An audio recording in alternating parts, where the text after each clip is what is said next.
why you have to be on drugs in Hollyweird, why you have to be on drugs in Hollyweird. This is what we're going to be talking about, because I believe that in order to exist in this entertainment industry here as it is today, you must be on drugs for one of two reasons, and we're going to unpack both of them. Reason number one is because that's your way of coping with either this, with whatever heinous crimes are happening against you or things that are being done to you, for the fact that you've sold your soul to the devil. And so now you just have to be the puppet that you've been asked to be and say yes. When Simon says jump, you say how high. Or for the other reason of they put you onto these drugs or they drug you in order to be able to get you to do things that you wouldn't normally do otherwise. Those are the reasons, and we're going to unpack both of them. So if you're interested to hear more about this, please do stay tuned. Don't forget to subscribe, guys, and join the winning team. If life's a game, let's play to win. All we do here is win. Winning is for the taking, and so come and join us as we take it for ourselves. This is why we're talking about this stuff, and this is why I'm informing you guys. Let's get straight into it. So, to begin with, let's just we're going to come back to the being put onto drugs on purpose thing, because I already talked a lot about Diddy and these people, and I want to kind of delve into that a little bit more afterwards. I want to start with the taking the drugs as a coping mechanism. I genuinely have been thinking so much recently about just substance abuse and addiction and just everything, because I really feel like we're such a substance abusing society now, to the point where everybody's taking something, whether it's like pills that you've been prescribed, whether it's you like to smoke weed, whether it's that you like to drink alcohol a lot, whether it's you are on antidepressants, whether it's that you are taking something for stress or whatever, coffee, tea, those have highly caffeinated. I believe we're all addicts, to be completely honest. I believe we're all addicts at this point, and we just need to accept that we're all using these things to cope. And that's what I believe is going on in the entertainment industry. I'm going to develop also into something really interesting, even about the word pharmacy, because I don't know if you guys have ever heard about, actually, we'll come back to that in a minute. Actually, let's go to there now. Let's talk about the word pharmacy as a whole. The word pharmacy, pharmaceutical. Pharmacy, or the word pharmacy, comes from the Greek word pharmakia. Do you know what that word means, guys? It means witchcraft. What is witchcraft? I've discussed this before. People, when they think of witchcraft, start thinking of witches on broomsticks and hubble bubble, toil and trouble, and all this kind of thing. That's not what it is. In the most simplest of forms, witchcraft is about manipulation and control. So why is it that the entertainment industry must use witchcraft? Ding, ding, ding. Hopefully it's clicking. Because if you are high all the time, or you're on drugs all the time, or you're always taking stuff, you're going to be more inclined to be a more obedient little puppet, aren't you? Than if you're sober. Then if you soberly wake up and sit there and look around you and go, wait, why am I actually doing this? Why do you think so many of these rappers are always just on something? Everybody's always smoking all the time, drinking all the time, all day, every day, heavily. And I'm like, why is that? Because they're trying to cope. It's a coping mechanism. They have to numb themselves enough to be able to continue to do what they know that they're doing behind the scenes.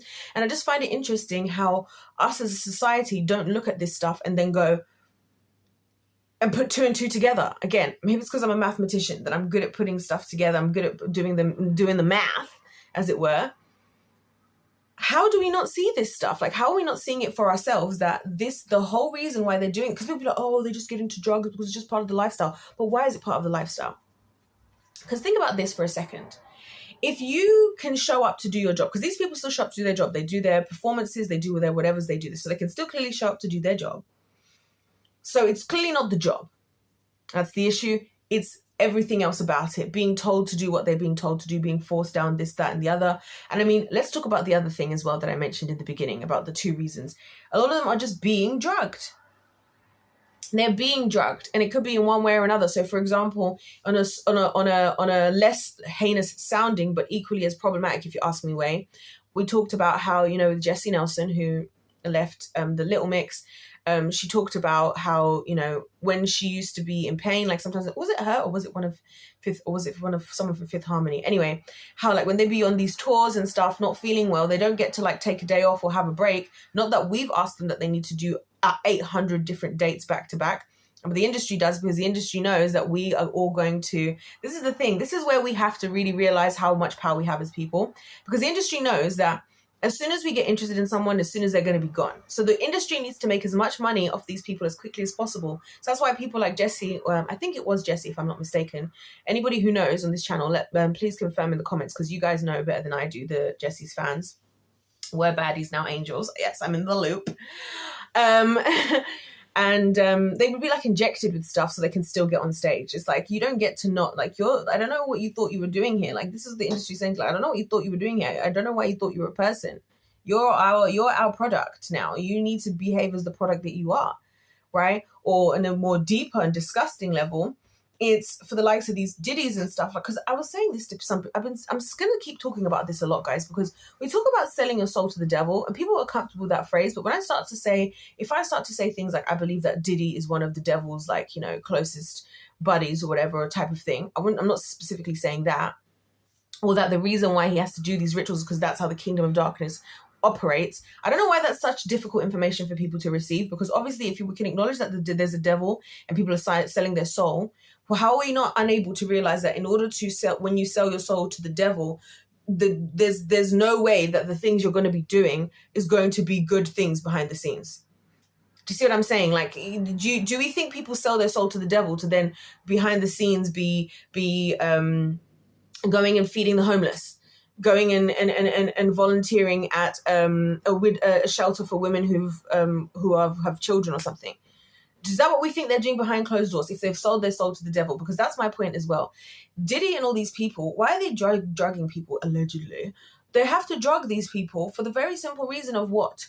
Pharmacy, pharmakia, witchcraft, which is what? Manipulation and control. If I can manipulate you, or if I can get you under this state, into this whatever type of state you want to call it in, where you're high or whatever, you're going to do things you wouldn't normally do.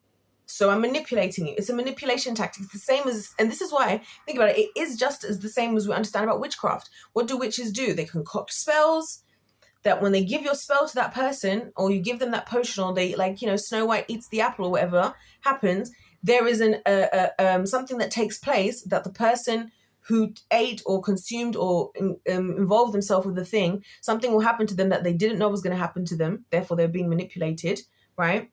And the person who is doing that is the controlling one. So how are we not seeing that that's what that is? You know what I'm saying? We just have an issue with these words. And again, this is why they do stuff like we all have these things that everybody loves Harry Potter. Like, oh my gosh, Harry Potter is so much fun. I went to Harry Potter World. Oh my gosh, I'm at platform 9 3/4 taking photos for Instagram and everything. I'm at platform 9 3/4. Yeah. Oh my gosh, I made how to make butterbeer at home. Like, you know, this is all the stuff that'll be online. But then when it's in your face, the real life, real witchcraft, you don't believe it, because they purposely, this is the entertainment industry do. They purposely make a lot of this stuff seem like a movie, just a movie. This is why from a young age, and I praise the name of Jesus, that I always used to feel like growing up, I was like, why do I feel like this stuff is not just a movie? Because I'm going to throw a question out there to you guys even. Let's just entertain that for a second. Does life imitate art, or does art imitate life? Because what comes first? Life. And so even the artwork itself must be imitating life. And if art is imitating life, and all these things we're seeing must have come from somewhere, because have you guys ever had an idea have you guys ever had an idea that you cannot visualize? And the fact that you can visualize it means that it's visualizable.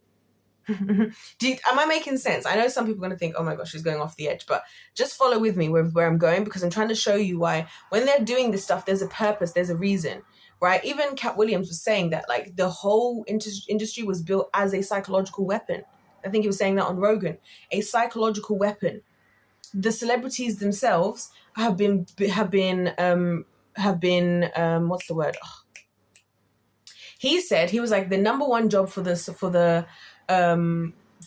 anybody in the entertainment industry is to not tell anybody that you sold your soul to the devil. That's what he said. To make sure no one finds out that you sold your soul to the devil. That's the number one thing you have to do.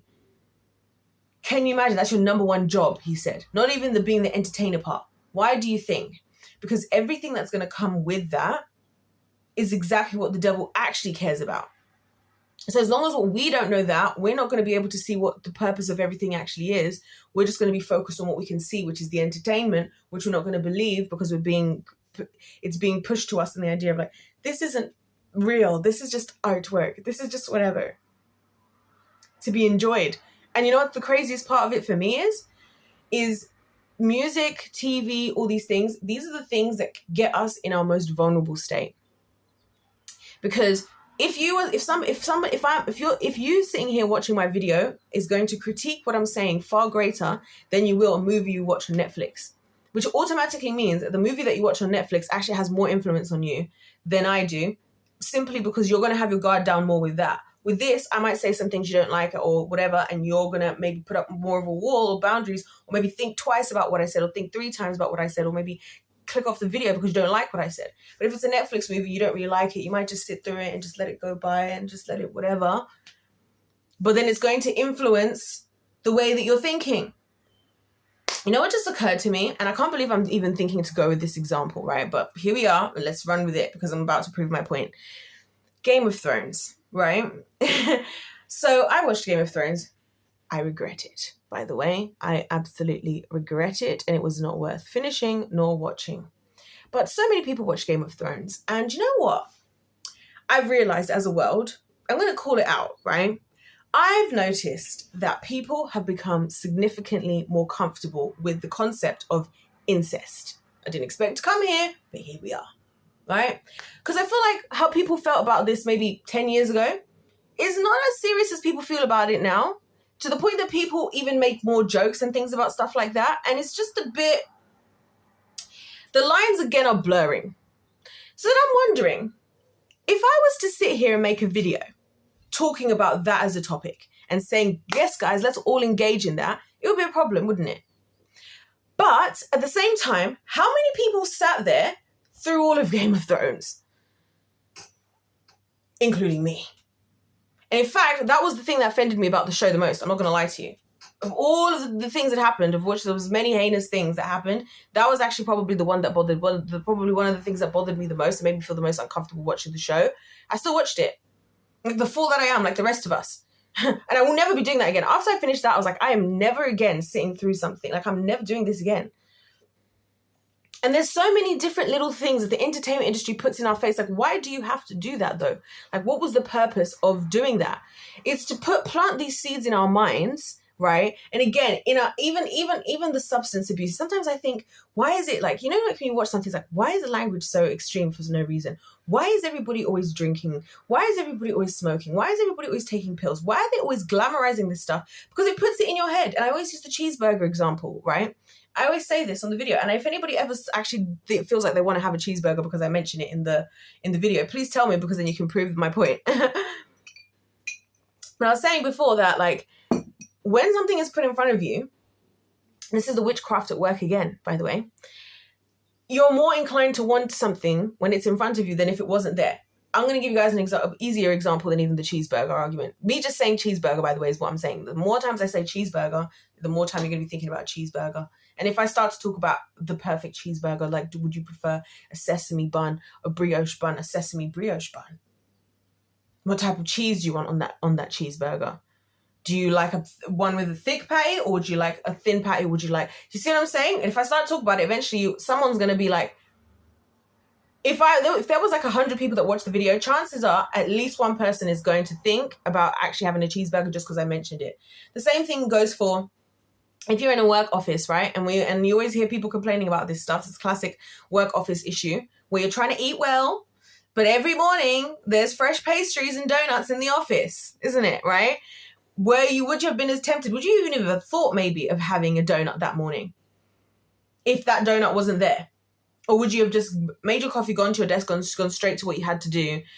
But the fact that the donut is there is now the donut's in your mind, and now you're consuming it. It's the same thing with the entertainment industry. It's the same thing. Like, because now that it's there, you're consuming it. And just like these drugs, they want you to have them there. They want it to be around. Like, yeah, should we do this? Should we do that? Because I've been really thinking about it. Like, I've been feeling very convicted about this whole idea of us and our just abuse of substances. And I'm not trying to judge anybody. And I honestly think that it's very normal now, not in necessarily a good way. that everybody's just, doing all this stuff. But that's the point. Like, everything that the Kingdom of Darkness wants to use is just about normalizing. Because even caffeine, which this is why I thought it would be ironic for me to actually drink an iced coffee while I'm talking about this, because it's actually an iced coffee. Remember, like, when I was a baby, or when I was younger, I remember, because I, in America, my family used to go to one of these Assemblies of God churches, and shout out to the Assemblies of God. I don't know, I've never been old enough to really know about what they were doing, but I remember that as a kid, there were certain things I wasn't allowed to do. And there was things that were frowned upon, one of which was caffeine. Caffeine was actually frowned upon at some point. At this point, it's just normally in everything. At this point, people are drinking 8 coffees a day. I'm like, how do you not know that you're an addict? You're drinking how many cups of tea a day? I'm like, how do you not know you're an addict? How do you not realize that? You're sitting there judging other people, talking about whatever. Meanwhile, you're like, I can't breathe. Like, it makes me laugh when I watch videos, because I watch so many different types of content of people all over the world. It makes me laugh so much how people act when they haven't had their morning coffee. I rarely actually drink coffee, to be fair. I just drink it when I fancy it, but I rarely actually drink coffee. Not that I'm against it, though. I'd happily drink it. I just don't drink it, really. Probably because it's not in my face a lot of the time, actually.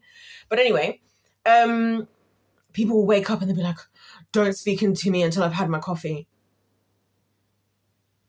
Are you not sounding like an addict, my friend? Are you not sounding like an addict? And now you can go on with your day.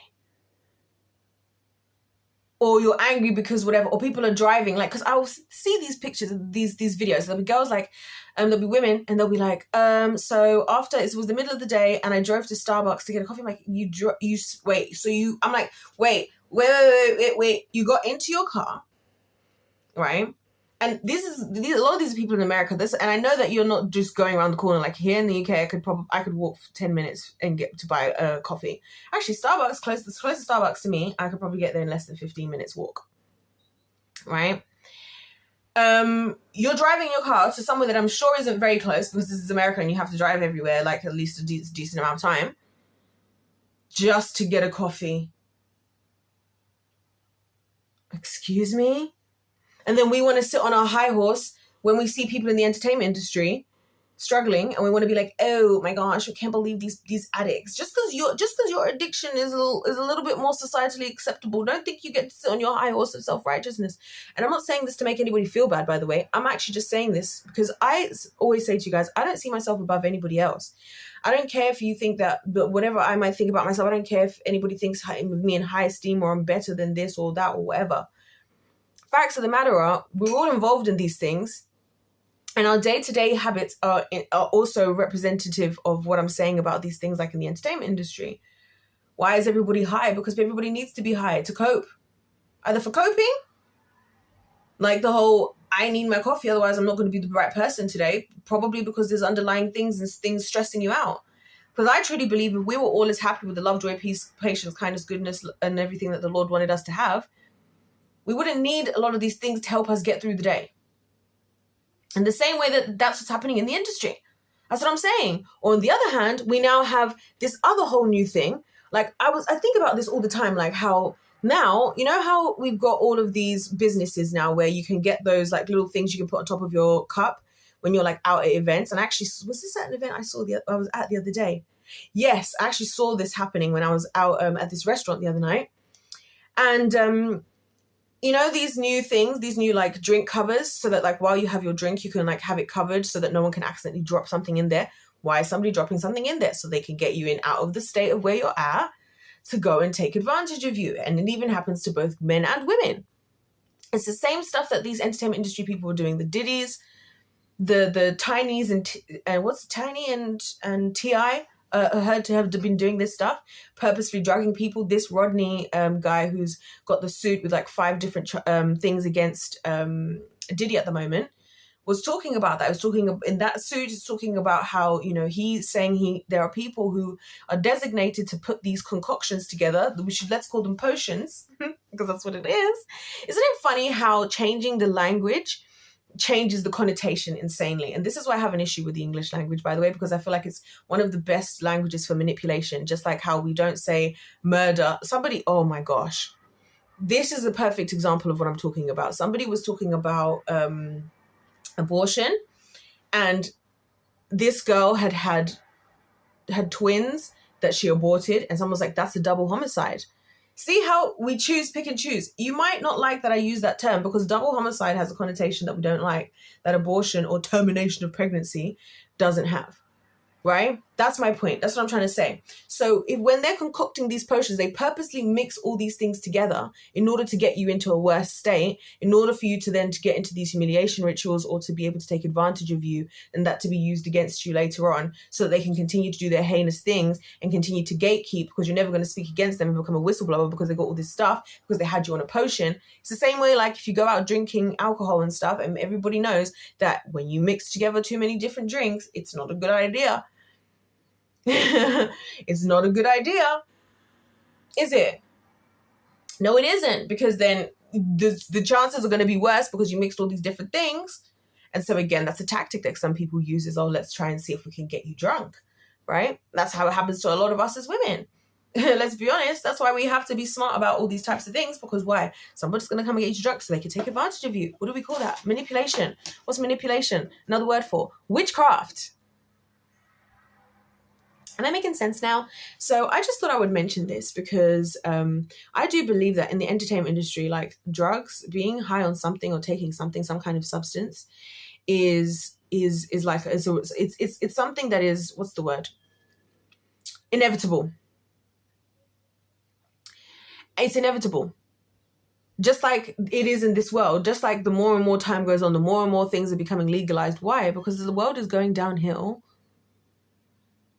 And we're all struggling to cope with it. And so more and more things are needed. Like I hear all these interesting terms these days. Like the one that really interested me the other day, I heard it on, what's the podcast called? I think it's called Cancelled, and it's got Tana and Brooke on there. And the girls were saying about this term called, what is it called? California sober, which means you don't drink. Tana was saying how she's gone California sober, which means she doesn't drink alcohol, but she does smoke weed, which I just thought this is so interesting that we're now like inventing new phrases for these types of things of sober, because to me sober is sober, but apparently that California sober is a different kind of sober. And again, I'm not judging anybody, by the way, for what they do, like whatever you want to do, drink, whatever, like I'm not judging it. I'm just saying let's just call things what they are. And let's not sit on our high horse when we're the same people doing the same things, looking down at the entertainment industry, because all the time people be like, oh my gosh, people in the entertainment industry, like they're all drug addicts and they're all this and they're all this. It's like, sorry, you darling, you went to Starbucks 5 times today. You've had like 8 shots of coffee, or you drank 8 Red Bulls. You had 4 cans of Prime. Chill. You know, I'm taking you to Xanax to get you through the day. Every day. You know what I'm saying? You're on antidepressants. Like, no offense, we're all doing these things. Why? Because it's needed, either for coping or for manipulation. That's all I've got to say. That's all I have to say on the matter. You guys let me know your thoughts in the comment section down below. Don't forget to hit that subscribe button and join the team, because we're the winning team. All we do is win over here. Let me know your thoughts, like I said already. God bless every single one of you. Did I say if life's a game, let's play to win? Because if life's a game, let's play to win. God bless you all. And I'll see you in my next one.